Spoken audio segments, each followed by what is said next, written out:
हम खबर से आगाह करें आपको। हरिपुर के government girls high secondary school Sirikot में आग लग गई है। फायर ब्रिगेड अमला मौके पर पहुंचकर स्कूल में लगी आग बुझाने में मसरूफ है। खबर दे रहे हैं आपको, हरिपुर के government girls high secondary school Sirikot में आग लग गई। फायर ब्रिगेड अमला मौके पर पहुंचकर स्कूल में लगी आग बुझाने में मसरूफ है। स्कूल में 1000 से जायद बच्चियां मौजूद हैं। फायर ब्रिगेड का अमला बच्चियों के इंकला और आग बुझाने में मसरूफ है। गर्ल्स स्कूल में आग शॉर्ट सर्किट के बायस लगी है। आपको खबर दे रहे हैं हरी स्कूल से, जहां गवर्नमेंट गर्ल्स स्कूल है वहां पर आग लग गई है। स्कूल में 1000 से ज्यादा बच्चियां मौजूद हैं।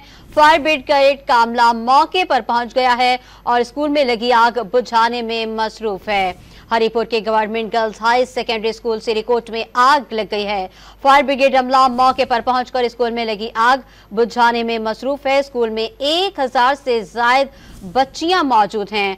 फायर ब्रिगेड का अमला बच्चों के इंखला और आग बुझाने में मसरूफ है।